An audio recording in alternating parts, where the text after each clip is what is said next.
क्या हम कभी सोचते हैं कि महज 4 साल के अंदर दुनिया के 4 सबसे ताकतवर साम्राज्य ताश के पत्तों की तरह कैसे ढह गए? देखिए, पहला विश्व युद्ध सिर्फ बंदूकों और ट्रेंचों की लड़ाई नहीं थी। नहीं, ये उस भूचाल की कहानी है जिसने दुनिया का नक्शा ही हमेशा हमेशा के लिए बदल कर रख दिया। तो चलिए एक काम करते हैं, समय में थोड़ा पीछे चलते हैं, साल 1914 में। उस वक्त की दुनिया आज से बहुत अलग थी। एक ऐसी दुनिया जिस पर विशाल सदियों पुराने साम्राज्यों का राज था, जिनकी ताकत की कोई सीमा ही नहीं थी। और जो बात सबसे दिलचस्प है वो है इन साम्राज्यों का आकार। ये सिर्फ देश नहीं थे, ये तो महाद्वीपों तक फैली हुई सल्तनतें थी। मिसाल के तौर पर ऑस्ट्रिया हंगरी को ही ले लीजिए। आज के जो देश है ना, ऑस्ट्रिया, हंगरी, चेक रिपब्लिक, स्लोवाकिया, क्रोएशिया, बोस्निया, ऐसे दर्जनों देश उसी एक साम्राज्य का हिस्सा हुआ करते थे। सोचिए, जहां जर्मन, हंगेरियन, स्लाव सब एक ही झंडे के नीचे रहते थे। यही वो सवाल है जो इस पूरी कहानी के केंद्र में है। आखिर ऐसा क्या हो गया कि कुछ ही सालों में ये ताकतवर साम्राज्य सिर्फ इतिहास की किताबों में सिमट कर रह गए? चलिए इसका पता लगाते हैं। इस पूरे महाविनाश की शुरुआत सिर्फ एक गोली से हुई।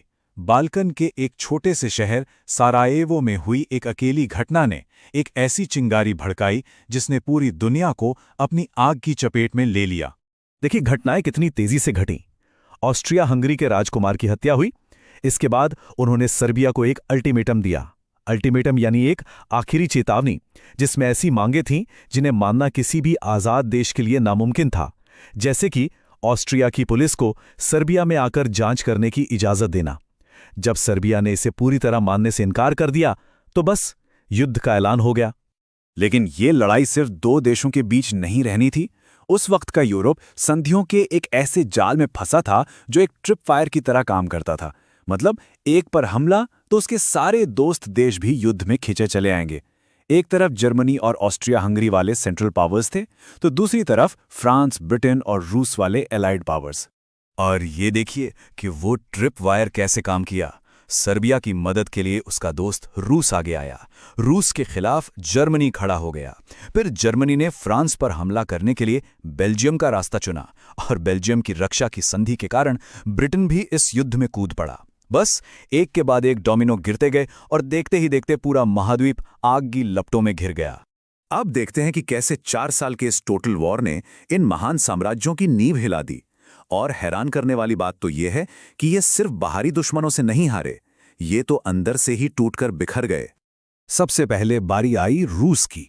युद्ध की तबाही और भुखमरी से लोग इतने तंग आ गए कि उन्होंने जार के खिलाफ ही क्रांति कर दी। लेनिन और बोल्शेविकों ने सत्ता संभाली और 1917 में जर्मनी से एक शांति समझौता करके रूस को युद्ध से बाहर निकाल लिया। और इसी के साथ 300 साल पुराना रोमानोव साम्राज्य खत्म हो गया। जर्मनी में भी हालात कुछ ऐसे ही थे। युद्ध के आखिर तक आते आते वहां के नौसैनिकों ने बगावत कर दी और विद्रोह पूरे देश में फैल गया। जनता और सेना दोनों का मनोबल पूरी तरह टूट चुका था। आखिरकार जर्मन सम्राट कैसर विल्हेम द्वितीय को देश छोड़कर भागना पड़ा और नई सरकार ने 11 नवंबर 1918 को सरेंडर कर दिया। और याद है वो ऑस्ट्रिया हंगरी साम्राज्य जिसमें दर्जनों अलग अलग एथनिसिटी के लोग एक साथ रहते थे? युद्ध ने उनकी राष्ट्रवादी भावनाओं को और भड़का दिया। पोल, चेक, स्लोवाक सबने अपनी अपनी आजादी का ऐलान कर दिया। युद्ध खत्म होते होते ये विशाल साम्राज्य पूरी तरह से बिखर चुका था। और आखिर में 600 साल से भी ज्यादा पुराना ऑटोमन साम्राज्य मध्य पूर्व में मित्र देशों की सेनाओं से हारने के बाद इस यूरोप के बीमार आदमी ने भी दम तोड़ दिया। इसके बड़े बड़े इलाकों को जीतने वाले देशों ने आपस में बांट लिया और इस तरह एक और महान साम्राज्य सिर्फ इतिहास बनकर रह गया। तो 4 साम्राज्यों के मलबे पर एक नई दुनिया का जन्म हुआ। नक्शा इतना बदल चुका था कि उसे पहचानना भी मुश्किल था। आइए देखते हैं कि युद्ध के बाद की दुनिया आखिर दिख कैसी रही थी। ये टेबल साफ साफ दिखाती है कि बदलाव कितना बड़ा था। ऑस्ट्रिया हंगरी से कई नए देश बन गए। ऑटोमन साम्राज्य की जगह तुर्की ने ले ली और उसके अरब इलाकों को ब्रिटेन और फ्रांस के बीच मैंडेट के तौर पर बांट दिया गया। ये एक तरह से नए नाम वाली कॉलोनियां ही थीं। जर्मनी एक रिपब्लिक बन गया और उसने अपनी सारी कॉलोनियां खो दी और रूसी साम्राज्य की जगह ले ली सोवियत संघ ने। और इसी उथल पुथल के बीच एक नई विश्व शक्ति का उदय हो रहा था, अमेरिका। युद्ध के आखिरी दौर में शामिल होकर अमेरिका ने न सिर्फ युद्ध का पासा पलटा, बल्कि जब यूरोप के पुराने साम्राज्य कमजोर और कर्ज में डूबे हुए थे, तब वो एक आर्थिक और राजनीतिक महाशक्ति बनकर उभरा। लेकिन हमें ये कभी नहीं भूलना चाहिए कि नक्शे पर खींची गई हर नई लकीर की कीमत इंसानी जानों से चुकाई गई थी। करीब 2 करोड़ सैनिक और आम नागरिक मारे गए और 2 करोड़ से ज्यादा घायल हुए। ये एक ऐसी तबाही थी जिसने यूरोप की पूरी एक पीढ़ी को तबाह कर दिया, जिसे अक्सर लॉस्ट जनरेशन कहा जाता है। युद्ध तो खत्म हो गया, लेकिन उसकी गूंज आज भी सुनाई देती है। चलिए इस ग्रेट वॉर के कुछ ऐसे स्थायी परिणामों पर नजर डालते हैं जिन्होंने हमारी आज की दुनिया को भी शक्ल दी है। सामाजिक तौर पर दुनिया हमेशा के लिए बदल गई। कई देश आर्थिक रूप से बर्बाद हो गए।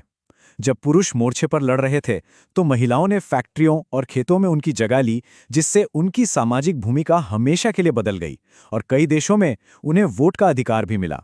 वहीं ब्रिटिश साम्राज्य के लिए लड़ने वाले 15 लाख से ज्यादा भारतीय सैनिकों की बहादुरी के बावजूद भारत की आजादी का सपना अधूरा ही रहा, जिसने स्वतंत्रता संग्राम को और भी तेज कर दिया। उस समय लोगों को लगा था कि ये तबाही इतनी भयानक है कि इंसान फिर कभी ऐसा युद्ध नहीं करेगा। इसे बड़ी उम्मीद से the war to end all wars कहा गया, यानी वो युद्ध जो सभी युद्धों को खत्म कर देगा। लेकिन इतिहास ने साबित किया कि ये उम्मीद कितनी खोखली थी। और इसकी वजह थी शांति समझौते, खास तौर पर जर्मनी पर थोपी गई वर्साई की संधि।